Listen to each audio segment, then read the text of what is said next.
Maragheh is an ancient city with a rich history that dates back thousands of years. However, the city flourished in the 12th and 13th centuries during the Ilkhanid era, when it was designated as capital. That is why most of its 300 registered historical sites and monuments pertain to that particular time in history. Maragheh is nicknamed the City of Domes. The reason for that is most of the historical monuments in Maragheh are called domes, but the domes we're talking about are quite different from what you have in mind.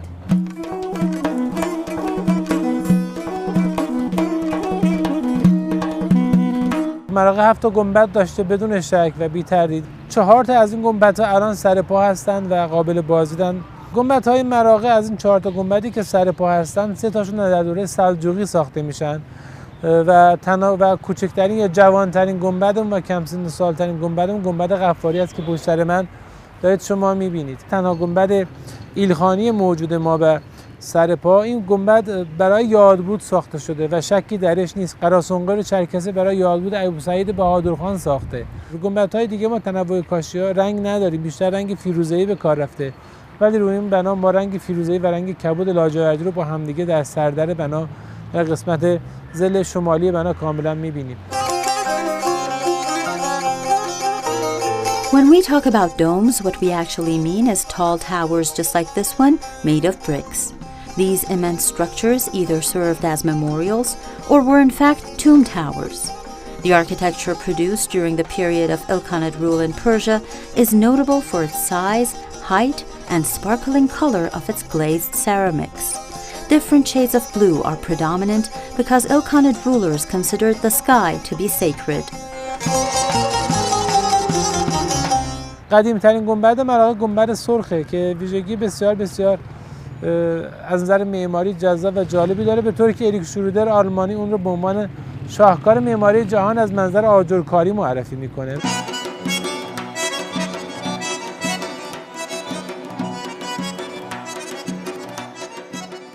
From what I'd heard, it seemed indispensable to visit all 4 of Maragheh's remaining domes. However, to my disappointment, I found out that 2 of them were undergoing restoration and therefore were closed to the public. So I skipped them to visit a structure that is known as a brickwork masterpiece. Gumbad Surkh, or the Red Dome, is the oldest of Maragheh's 7 domes that are still standing.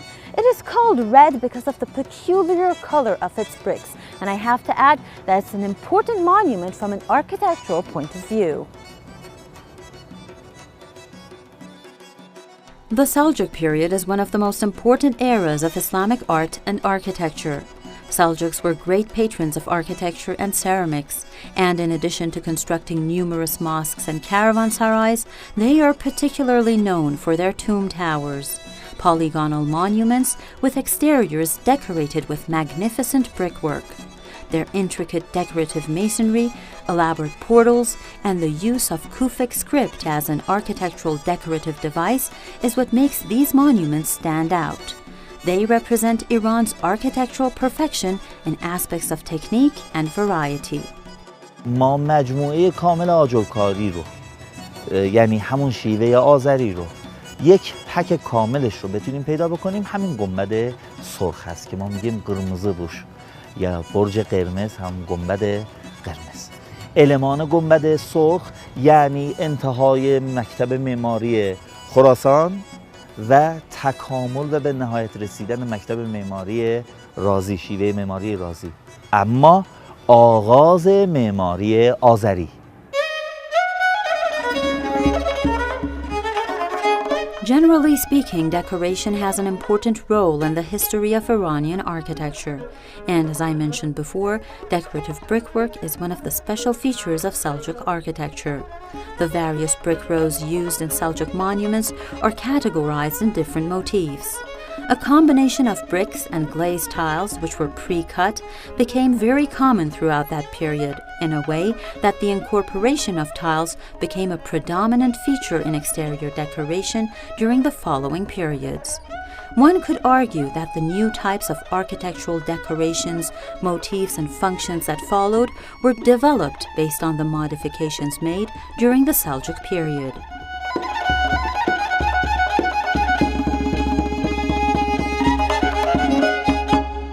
مراغه جزء معدود شهرهایی در ایران هست که انقطاع فرهنگی در اون جاری نیست. همواره چه قبل از اسلام، چه بعد از اسلام، چه قبل از تاریخ و چه بعد از تاریخ، فرهنگ و علم و هنر مراغه همواره جاری بوده.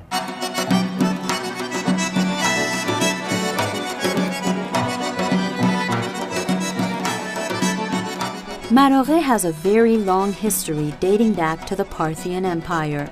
Just a few kilometers out of town, near a small village called Varjui, the remains of an ancient temple are a testimony to that, evidence of civilizations that inhabited the region hundreds of years ago.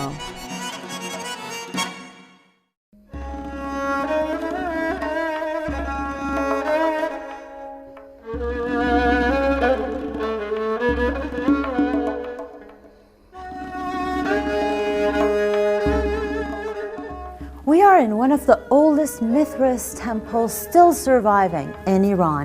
It dates back to the Parthian Empire, and it's a sign that shows Maragheh is one of the most ancient cities in Iran.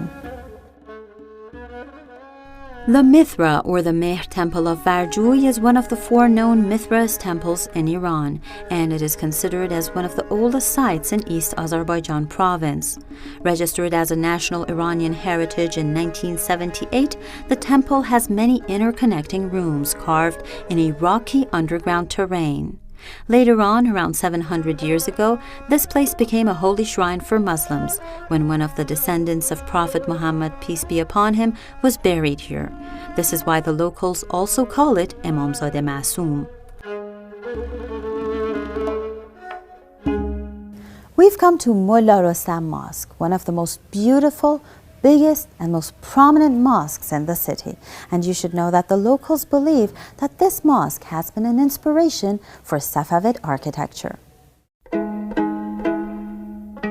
Yet another architectural masterpiece in Maragheh, the numerous slender wooden columns supporting Mullah Rostam Mosque, are the reason why it is considered one of the most beautiful wooden mosques in the region. As you've probably noticed, there is no dome with a lavish exterior. Instead, you can find carvings and frescoes that have added to the beauty of the mosque, turning it into one of the best standing examples of this particular religious architectural style dating back to the Ilkhanid era. مسجد مولا رستم از 35 ستون تشکیل شده. البته تالار و شبستان اصلی اون از 35 ستون تشکیل شده. در کنار اون ما شبستان تابستونه رو داریم که 5 ستون هم در حقیقت در اون محل قرار داره و مجموعاً میشه 40 ستون. البته بنا به تحقیقاتی که محققین محترم انجام دادن، تالارهای ستونداری که یا کاخهای ستونداری که حتی در شهرهای دیگر کشور مثل اصفهان به کار برده شده، از معماری ستوندار و تالارهای ستوندار آذربایجان و مخصوصاً مراغه الهام گرفته شدن و این افتخاری هست برای منطقه مراغه که نوعی از معماری رو بست و گسترش میده و معرفی میکنه به کل کشور. From Mithra's temple to mosque, Maragheh has always been a city of religious tolerance. Even today, in the narrow streets and back alleys, you can still find evidence of that.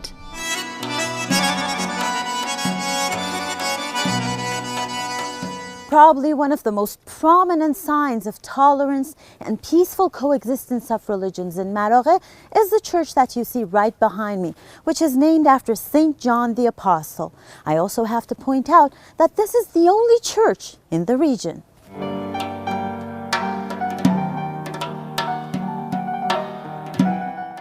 Now, if you're wondering why, here's the story. During the reign of Hulagu Khan, Genghis Khan's grandson who chose Maragheh as his capital, the city hosted a great number of scientists of different faiths, while his mother, his wife, and his closest friend, General Kitbuka, were Christian. Gisumi Shah Ahmadi for Iran.